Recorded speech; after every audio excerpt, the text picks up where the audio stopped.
So at ayan na nga mga kachidaks, magandang umaga ulit sa inyong lahat mga kachidaks. Kahapon sinabi ko sa vlog natin ay maglalagay ako ng panibagong manok na pares dun sa kulungan na pinakita ko sa inyo mga kachidaks. At syempre meron na tayong nilagay dun mga kachidaks, ipapakita ko sa inyo. Pero bago tayo pumunta doon ay mag-intro muna tayo. Hi, ako si Kachidaks Farm TV. Gumagawa ako ng mga video tungkol sa pag-aalaga ng mga Muscovy duck. Kung ano nga ba talaga ang mga kailangang ihanda bago ka mag-alaga ng Muscovy duck.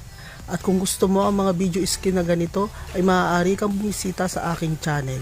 Kung sakasakaling magustuhan mo ang mga video na ina-upload ko, ay huwag mo na rin sanang kalimutang mag-like, mag-comment, mag-share, at higit sa lahat ay mag-subscribe at i-hit mo na rin ang notification bell para lagi kang updated sa mga videos na i-upload ko. Thank you! So at ayan na nga mga kachidaks, nakita nyo ba ulit tong mga mais na to na yung mga mahahabang dahon ay pinuputol na nila yung bandang taas kasi pinapakain na nga sa baka mga kachidaks. Ngayon naman ay puntahan na natin yung pugad area kasi ipapakita ko sa inyo kung ano yung bagong manok ko na nailagay dun mga kachidaks. So ano pang hinihintay natin? Tara na!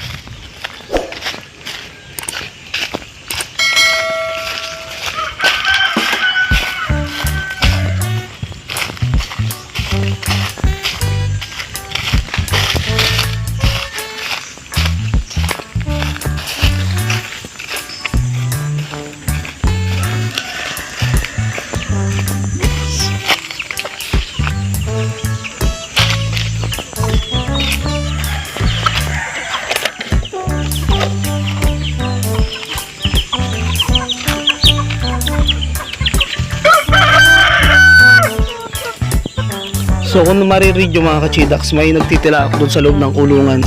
Ayun yung manok na nilagay dun.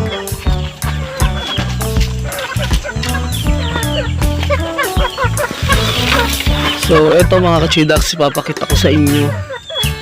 Ito yung tandang. Tapos yung pugad, papalitan pa yan. Bibili tayo ng pugad na ano, malaki. So ito yung kasama niya ang inahin mga kachidaks. So ayan. So dalawa sila dito. Ikinulong na lang para dito na rin mangingitlog. Kasi wala pa naman tayong ilalagay dito ng mga sisiw.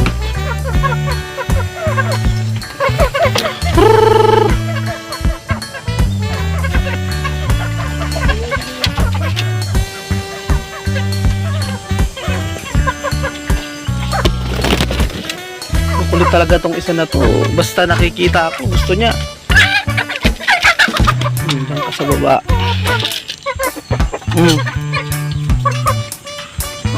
Napakain ko na to kanina eh.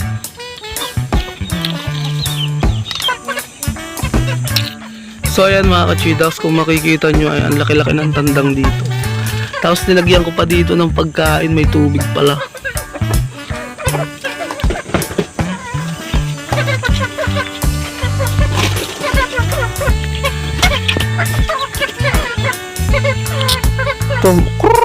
Makulit talaga tong isa na to. Ito mga kachidaks, yung nanay nitong dalawa na to, ayun nga yung nandun. Nilagay ko na sila dito kasi para nga nakastahan naman na sila para makastahan din itong tandang na to. So ayan na nga mga kachidaks, tingnan nyo na lang yung bago nating alagang manok pares yan.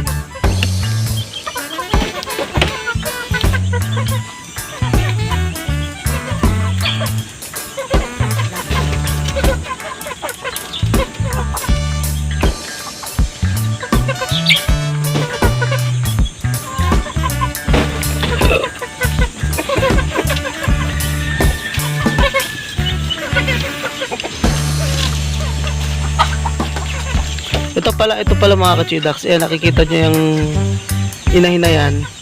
Dati manok ko yan, nagkaanak na rin yung matagal na to matagal na tong inahin na to. Kaya lang nung magkakatay kami ng manok, yung kakatayin kasi namin sana ito. Kaya lang pinalitan na lang ng ng tandang para daw parang nag-swap kami para itong manok na to sa kanila na, tas yung tandang nila yun na lang yung kinatay namin. Pero grabe, tumagal pa rin siya mga kachidaks. Nakailang sisiw na to Kaya lang nung mga nagsisisiw, nakikita ko nagsisisiw to, tag-ulan yata kaya parang namamatay yung mga anak niya. Pero ngayon meron naman siyang bagong mga sisiw. Oh. Malalaki na rin. Matagal na to, baka siguro 2020, 1, 2, 3, 4. Oh. 4 na taon na, baka magli-5 taon na to mga kachidax. Marami na rin na itlog to. Itong inahin ko na to, pero hindi na to sa akin kasi nga pinalit ko na to dun sa kinatay namin na manok kasi ito inalagaan na lang nila.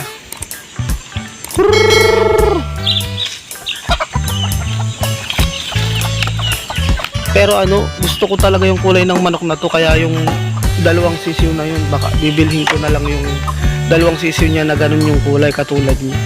Kasi itong manok na to, yung manok na yan, pinalit ko yan ng pato. Kasi di ba dati nga ang dami kong napisang pato. So nakikipagpalit ako sa pato, tapos pinapalitan nila. Nakikipagpalit ako yung pato sa akin tapos sa kanila sa manok, para kasi nga dati puro pato ang alaga ko, wala akong manok. Kaya ang ginawa ko para magkamanok din ako, parang nakipagpalit ako yung mga pato ko, pinalit ko ng manok. Kaya nakapagparami rin ako ng mga manok noon mga kachida. Tapos nakapagpapisa din ako ng marami, basta mga ganyan, 60, 70. Tingnan nyo dun sa old vlog ko, ang dami kong sisiw ng manok. Saka kaya ang bilis-bilis dumami ng manok ko nga, bukod sa Galimax yung pakain ko, pampaitlog, ay pagka nakapisa, 1 week lang, hinihiwalay ko na agad sa nanay nila. Kumbaga ako na yung nag-aalaga, inaalagaan ko na lang sila sa bayuan saka sa vitamins. So at ayun lang ang vlog natin for today's video mga kachidax. Maraming salamat sa lahat ng mga nanonood ng video na ina-upload ko at sa mga videos na i-upload ko pa. Bye bye guys, see you next vlog.